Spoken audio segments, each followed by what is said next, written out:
Like a helpless baby sparrow that cannot lift its head, God holds us in His hand. On Him we can depend. On Him we can depend. We're all familiar with the history, I assume. The officials of a great and vast empire are all gathered together in a place called Dura. And the reason for this assembly, the reason for this gathering, is the dedication. It is the presentation of a great monument, a great statue. It's not to commemorate some great occasion, nor is it to commemorate some great undertaking. Rather, the king, Nebuchadnezzar, has called these officials together and given them this order: you will fall down and worship this image. Matter of fact, he makes an ultimatum out of it. You will worship this image or you will die. We're, of course, talking about the events that we read about in the book of Daniel, chapter 3. Perhaps it doesn't really surprise us that out of all those gathered, there are only 3 that we read about who have an objection to Nebuchadnezzar's command. And they refuse to bow before this image. They refuse to give to this thing the reverence and the worship that is due only to the God of heaven. And when Nebuchadnezzar hears of this, he orders these 3 men, we know them as Shadrach, Meshach, and Abednego. He orders them brought into his presence. He is outraged. He is furious.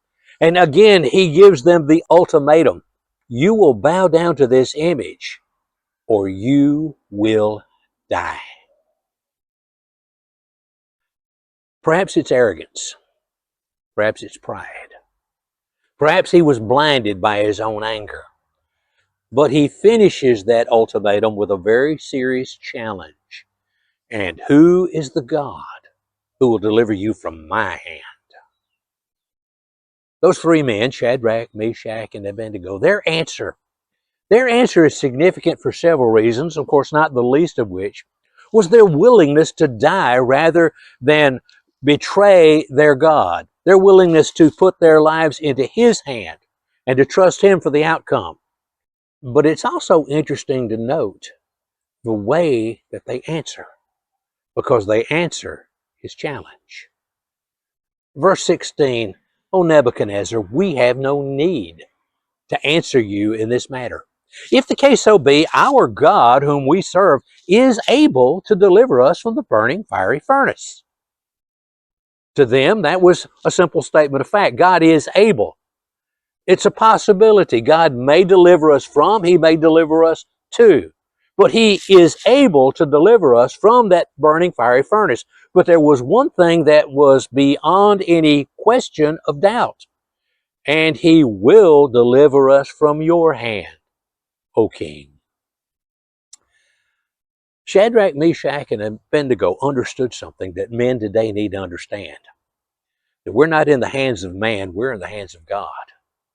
And whether they were delivered from the burning fiery furnace or whether they were delivered to the burning fiery furnace, either way, they're going to be delivered out of the hands of Nebuchadnezzar. Because they were never in his hands to begin with. They were always in the hands of God. And they understood they could trust God. Live or die. They understood that truth. On Him we can depend. If you would like to know more about this God you can depend on, then contact us at the Sublignal Road Church of Christ.